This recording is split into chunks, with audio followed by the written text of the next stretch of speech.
Welcome students, class 12th.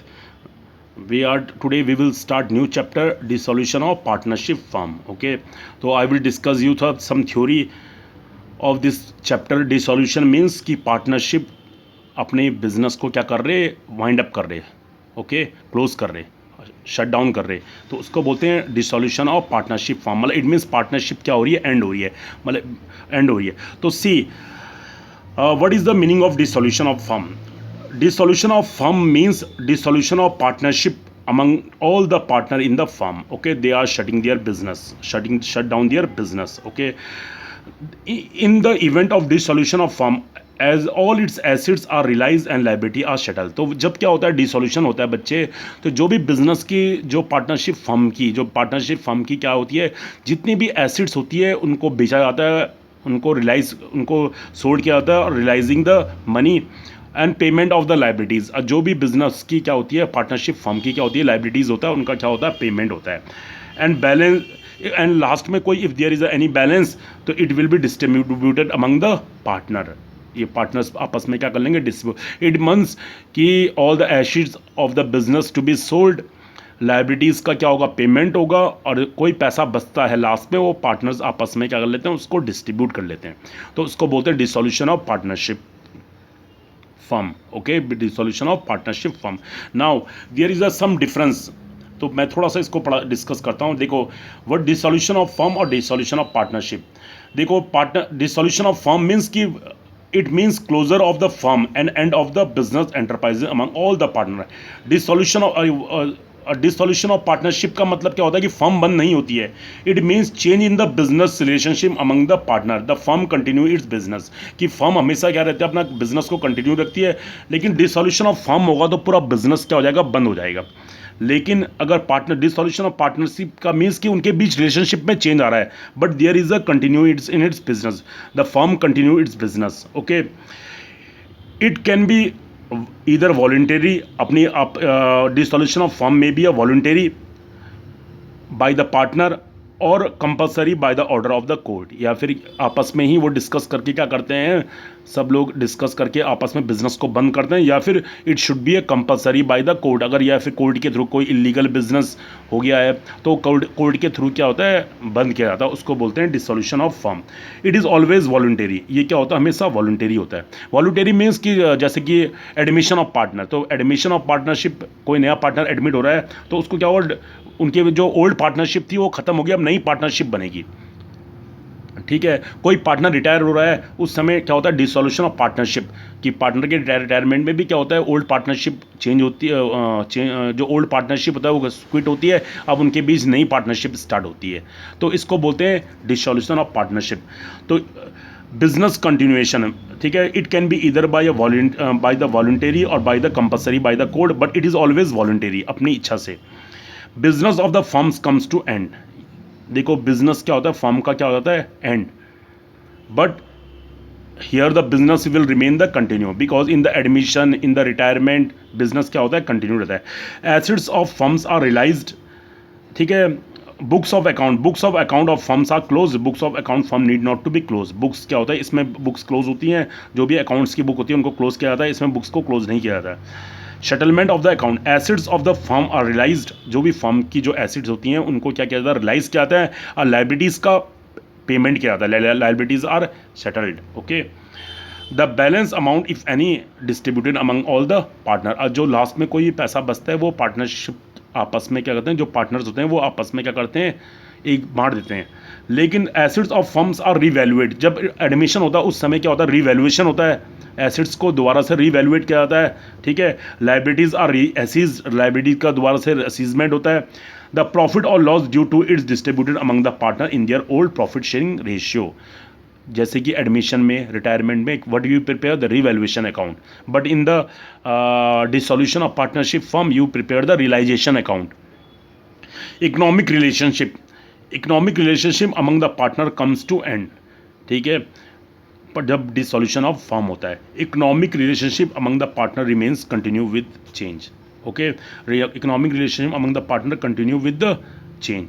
उनके बीच क्या होता है, इकोनॉमिक रिलेशनशिप तो रहता है लेकिन चेंज हो जाता है, बट यहाँ पर क्या होता है, इकोनॉमिक रिलेशनशिप क्या होता है, एंड हो जाता है।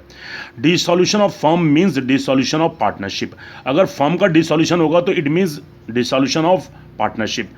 Dissolution of partnership may not involve the dissolution of firm. अगर डिसॉल्यूशन ऑफ पार्टनरशिप होगा तो उसका मतलब ये नहीं होता कि डिसॉल्यूशन ऑफ, लेकिन अगर ये होगा तो ये भी अपना भी क्या होता है, बंद हो, उनके बीच क्या होता है, खत्म हो जाता है फर्म पार्टनरशिप। तो दीज आर ओके। तो इन दिस चैप्टर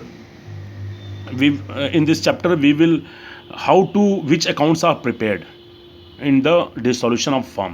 तो सी आई एम डिस्कसिंग, इसको आप पढ़ लेना थ्योरी को। अब देखो इस पे देखो, first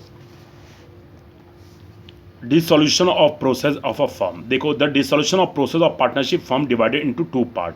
realization of assets, assets are realized, assets को सोल्ड किया जाता है और उनकी वैल्यू क्या होती है, रिलाइज की जाती है। And settlement and payment of the liability, और जो भी लाइबिलिटीज़ है उनका क्या होता है, पेमेंट होता है।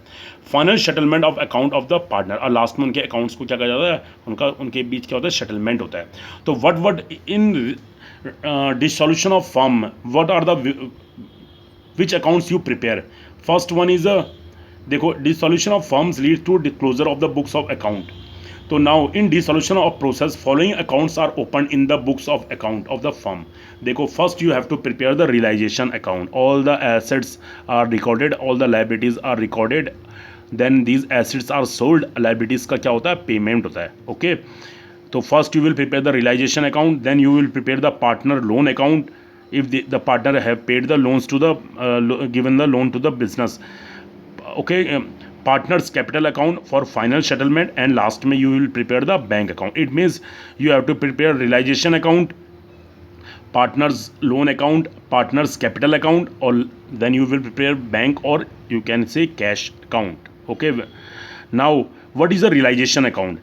देखो realization account is the nominal account। okay तो its objective is to close the books of account, its objective is to close the books of account and dissolve of the firm। okay determining the gap profit or loss of realization of assets and liability। तो इसका objective क्या होता है कि बच्चे आपको assets को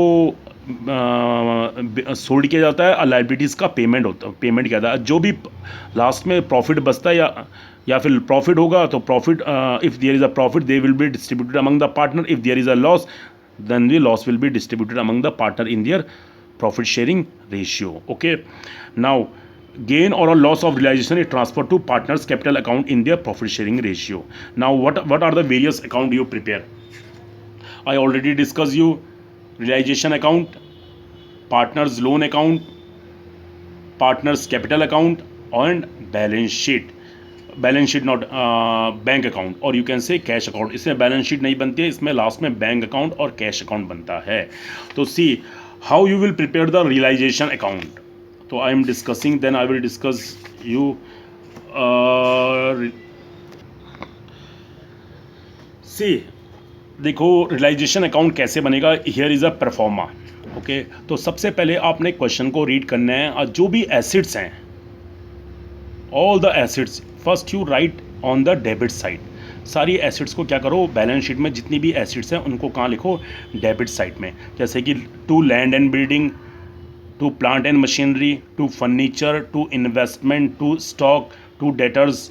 okay तो write first all the assets on the debit side on the book value, जो बैलेंस शीट में जो उनकी वैल्यू गिवन है उनको, उन सारी एसिड्स को आप कहाँ लिख दो, डेबिट साइड में। Okay okay now what you have to do, all the liabilities, जितनी भी लाइबिलिटीज़ हैं उनको कहाँ लिखो, क्रेडिट साइड में। कहाँ लिखो उनको, क्रेडिट साइड में। ओके तो सबसे पहले लेकिन हाँ प्रोविज़न देखो, if there is a provision तो राइट प्रोविज़न, मतलब if there is a debtors, debtors पे प्रोविज़न है तो right debt provision here, right the जो उसकी वैल्यू है उसको आप, जो एक्चुअल वैल्यू है उसको जो उसको आप इधर लिखना, जैसे कि कहाँ पर है, डेटर्स है तो डेटर्स का पूरा की जो अपने बैलेंस शीट में जब गिवन होता है ना डेटर्स, उसके नीचे प्रोविज़न होता है, तो डेटर्स की जो ऊपर वाली वैल्यू है, ठीक है, उसको आप यहाँ पर लिख दोगे और जो उससे रिलेटेड प्रोविज़न है उसको यहाँ पर लिख देना क्रेडिट साइड में। ठीक है, क्रेडिट साइड में आप प्रोविज़न लिख देना। जैसे कि क्या डेटर्स 40 है और माइनस 5000, तो आपके पास देखा डेटर्स 40,000 और लेस प्रोविज़न 5000, तो what you have to write, यहाँ पर लिखो डेटर्स 40,000 रुपीज़ यहाँ पर, और प्रोविज़न 5,000 हियर। ओके, उसके बाद अदर्स लाइबिलिटी, जो भी लाइबिलिटीज़ है, जैसे क्रेडिटर्स, राइट, अब value of creditors, book value, bills payable, जो भी लाइबिलिटीज़ हैं, आउटस्टैंडिंग एक्सपेंसेस, और कोई बैंक का लोन है, जितनी भी लाइबिलिटीज़ हैं, external liabilities, right here. Investment fluctuation reserve, अगर कोई आपके पास इन्वेस्टमेंट फ्लक्चुएशन रिजर्व है, उसको भी आप यहाँ पर लिखना, ठीक है। ये आपकी लाइबिलिटी साइड में। नाउ जो भी एसिड्स के बारे में इंफॉर्मेशन गिवन है कि एसिड्स, कौन सी एसिड्स कितने में बिकी है, उस एसिड्स को आप यहाँ पर लिखना बाय बैंक एसिड्स। जैसे लैंड एंड बिल्डिंग से कितनी वैल्यू रिलाइज हुई है, प्लांट एंड मशीनरी से कितनी वैल्यू रिलाइज हुई है, फर्नीचर से कितनी वैल्यू रिलाइज, इन्वेस्टमेंट से कितनी वैल्यू, स्टॉक से, जो भी एसिड्स हैं वो हमेशा आपके पास गिवन होगा क्वेश्चन पेपर में, क्वेश्चन में, कि किस एसिड्स को बेचने से कितनी वैल्यू रिलाइज हुई है। If there is no information is given then it means कि there should be a no realisation value of the assets. अगर एसिड्स के बारे में कोई भी किसी भी एसिड्स के बारे में इन्फॉर्मेशन गिवन नहीं है तो आप उसको उससे जो भी, इट मीन्स उससे कोई वैल्यू रिलाइज नहीं हुई है, you have not right any. Okay, but जो भी, जिन भी एसिड्स के बारे में आपको इन्फॉर्मेशन दी है, उन एसिड्स की वैल्यू को आप कहाँ पर लिखोगे, क्योंकि हाउ जैसे लैंड एंड बिल्डिंग कितने में बिका, प्लांट एंड मशीनरी कितनी वैल्यू रिलाइज हुई, फर्नीचर कितनी वैल्यू रिलाइज हुई, इन्वेस्टमेंट से कितनी वैल्यू रिलाइज हुई, it is already given in the question. तो write on the credit side, okay, by bank करके और बाय कैश करके। अगर आप बैंक अकाउंट बनाते हो, लास्ट में बैंक अकाउंट बनाओ, एक कैश अकाउंट बनाओगे, कैश अकाउंट लिखो, ठीक है। आई विल टेल यू कि कब बनाना पड़ता है उसको, ठीक है। तो you can write by bank and by cash, कोई सा भी बनाना, एसिड्स रिलाइज, तो आप इस सारी एसिड्स को यहाँ पर लिख दो, जो जितने में वैल्यू, जो एसिड जितने में बिकेगी उसकी वैल्यू आप यहाँ पर लिख देना, ठीक है। उसके बाद क्या होगा, नेक्स्ट किसी भी पार्टनर ने कोई एसिड्स को परचेज किया है, किसी भी पार्टनर ने क्या किया, किसी एसिड्स को क्या किया है, परचेज किया है, तो राइट द पार्टनर नेम, ठीक है। पार्टनर्स कैपिटल अकाउंट, राइट, जैसे कि A capital, A have taken the land and building, तो write A's capital account, B's capital account. जिस पार्टनर ने जो एसिड्स परचेज की है बिजनेस से, पार्टनरशिप फर्म से, उस पार्टनर के नाम, उस partners you have to write the name of the partner, partners capital account. जैसे कि as capital account have taken the debtors stock, B partner, तो ये सारे के सारे क्या आएंगे आप एक क्रेडिट साइड में। जो भी पार्टनर एसेट्स, कोई भी एसेट्स को परचेज करता है तो write the partner's name, okay, partner by the capital account, okay. तो these all are the assets. उसके बाद लाइबिलिटी, तो आपने सारी लाइबिलिटी कहाँ पर लिखी थी, क्रेडिट साइड में। जो अब जिस भी लाइबिलिटी के first you read the information, okay, तो जो भी लाइबिलिटी के बारे में इंफॉर्मेशन गिवन है पहले तो उनको आप लिख लो। जैसे कि क्रेडिटर हैव सोल्ड, कितने में बिके, क्रेडिटर का पेमेंट आपने कितना किया, बिल्स पेबल कितने में कितना उनका पेमेंट किया, आउटस्टैंडिंग एक्सपेंसेस और बैंक लोन जो भी आपने पेमेंट किया। If there is a no information is given, अगर कोई भी इंफॉर्मेशन किसी भी लाइबिलिटी के बारे में नहीं गिवन, इट मीन्स कि आपने उसका पूरा पेमेंट कर दिया। एसेट्स में क्या होता है कि एसेट्स के बारे में इंफॉर्मेशन नहीं है तो आप क्या मानोगे कि वो एसेट्स बिकी ही नहीं।